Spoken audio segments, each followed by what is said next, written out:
ನೋಡಿ ಇಲ್ಲಿಂದ ಆ ವಿಗ್ರಹ ಹೇಗಿದೆ, ಒಂದು ಅಸೆಂಬ್ಲಿ ಹಾಲ್ ಇದ್ದಂಗೆ, ರಾಜರ ದರ್ಬಾರ್ ಹಾಲು. ಒಬ್ಬ ರಾಜರು ಸಿಂಹಾಸನ ಮೇಲೆ ಕುಳಿತುಕೊಂಡು ಆ ಪ್ರಜೆಗಳ ಜೊತೆಯಲ್ಲಿ ಮಂತ್ರಿ ಮಂಡಲದಲ್ಲಿ ಕುಳಿತುಕೊಂಡು ಯಾವ ರೀತಿ ರಾಜರು ಒಂದು ರಾಜ್ಯಭರ ಮಾಡ್ತಾರೆ ಅಷ್ಟು ತುಂಬ ಅದ್ಭುತವಾದಂಥ ವಿಗ್ರಹವನ್ನು ಇಲ್ಲಿ ತೋರಿಸ್ಕೊಳ್ತೀವಿ. ಇದು ಅನಂತ ಆಸನ, ಅನಂತ ಶೇಷಶಯನ, ಅನಂತ ಆಸನ. ಯಥಾ ರಾಜ ತಥಾ ಪ್ರಜಾ. ರಾಜರು ಯುದ್ಧಕ್ಕೆ ಹೋದರೆ ಎಲ್ಲರೂ ಅಲರ್ಟ್ ಆಗಿಬಿಡ್ತಾರೆ.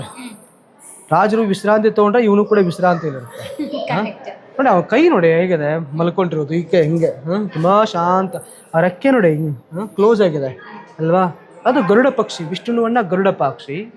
ಆ ಹಾವಿನ ಮುಖ ನೋಡಿ ಎಷ್ಟು ಅದ್ಭುತವಾಗಿದೆ. ಹಾವು, ಆ ಎರಡು ಹಲ್ಲು ಕೋರೆಗಳಾಗಿರ್ಬೋದು, ಆ ಮೂಗಾಗಿರ್ಬೋದು, ಕಣ್ಣುಗಳಾಗಿರ್ಬೋದು, ಸ್ಪಷ್ಟವಾಗಿ ಬರೀ ಮನುಷ್ಯನ ದೇಹದ ಅಷ್ಟೇ ಅಲ್ಲ, ಆ ಒಂದು ಹಾವಿನ ಒಂದು ಅಂಗಗಳ ಬಗ್ಗೆ ತುಂಬ ಸ್ಪಷ್ಟವಾಗಿ ಇಲ್ಲಿ ಕೆತ್ತನೆ ಮಾಡಿದ್ದಾರೆ. ಮತ್ತು ಇಲ್ಲಿ ಕೂಡ ವರಾವತಾರ.